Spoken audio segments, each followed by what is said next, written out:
পৃথিবীতে একজন অনেক বড় নবী এসেছিলেন। সেই নবীর নাম কি? নবী মূসা আলাইহিস সালাম। অনেক পাওয়ার, অনেক ক্ষমতা। আল্লাহকে হঠাৎ একদিন জেদ করে বলছে, আল্লাহ তোমাকে দেখতে চাই। কোন নবী? মূসা আলাইহিস সালাম। এমন একজন নবী, তার ব্যাপারে পড়বেন তো আশ্চর্য হয়ে যাবেন। এমন কিছু ঘটনা কোরআন মাজিদে আছে তার ব্যাপারে পড়বেন। সূরা হুদ 25 নম্বর আয়াতের পর পড়তে শুরু করে দিবেন। নবী মূসা আলাইহিস সালাম রাস্তা দিয়ে হাঁটছেন, দেখছেন বনী ইসরাইলের তার গোত্রের কিছু ভাইদেরকে ধরে অন্য কেউ পেটাচ্ছে। নবী মূসা আলাইহিস সালাম দেখে রেগে গেছে, বেটা আমার ভাইকে মারিস। হনন করে হেঁটতে চলে গেছে। ভিড়ের মধ্যে গিয়ে কোনো কথা না বলে যে বেশি মাতব্বরি করছে, ধরে এক থাপ্পড়, একদম স্পট ডেট, এক থাপ্পড়ে। দেখেছেন ক্ষমতা কথা, এক থাপ্পড়ে শেষ। এটা গেলে তো মানুষ।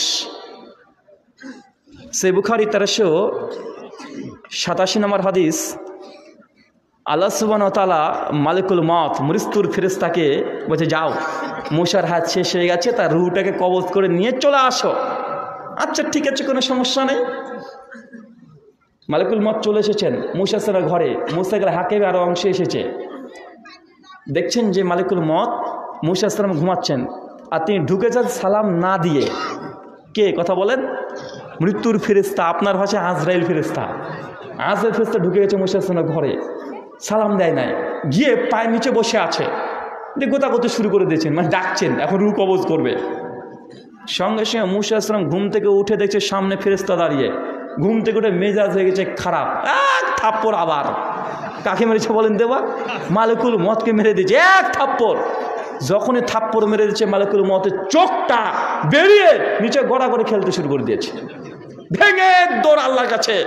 আল্লাহকে গিয়ে মালিকুল মউত বলছে, আল্লাহ কার জান কবজ করতে পাঠিয়েছো?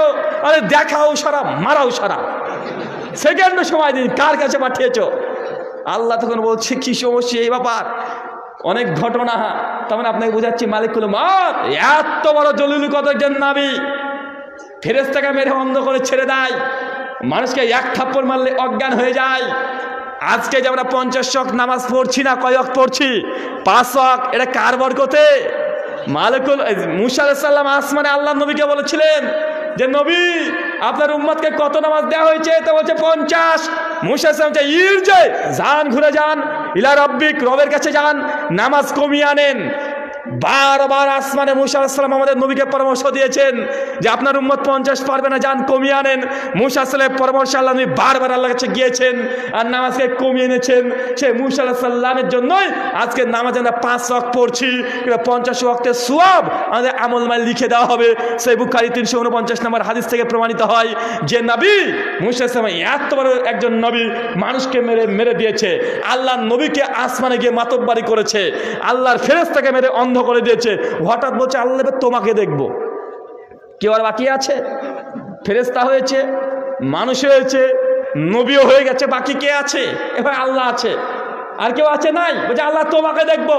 আল্লাহ বলছেন যে মূসা এটা সম্ভব নয়, পারবে না, তুমি পারবে না। বলছে আল্লাহ আমি তোমাকে বিশ্বাস করি, কিন্তু আমি দেখতে চাই, আমার হৃদয় তোমাকে দেখতে চাই, বিশ্বাসে কোনো ঘাটতি নাই, তবে তোমাকে দেখতে চাই। আল্লাহ সূরাতুল আরাফ আয়াত 943 বলছেন, লান তারানি, মূসা তুমি কখনো আমাকে দেখতে পাবে না। মূসা আলাইহিস সালাম জেদ বারবার করে। আল্লাহ বলছে, ঠিক আছে, তুমি যখন এতই জেদ করছো, তবে আমাকে তো নয়, বরং তুর পাহাড়ে তুমি চলে আসবে, আমার নূরের তাজাল্লি তোমাকে দেখানো হবে, তুমি চলে এসো। যখনই মূসা আলাইহিস সালাম দৃষ্টি দিয়ে তাকিয়েছে আল্লাহ নূরের তাজাল্লিতে, মূসা আলাইহিস সালাম উল্টে পড়ে একদম নিচে শটপট শুয়ে আছে। এর হচ্ছে নবী মূসা, এত বড় নবী। আর তোমাদের হুজুর নাকি 1000 বার দেখে।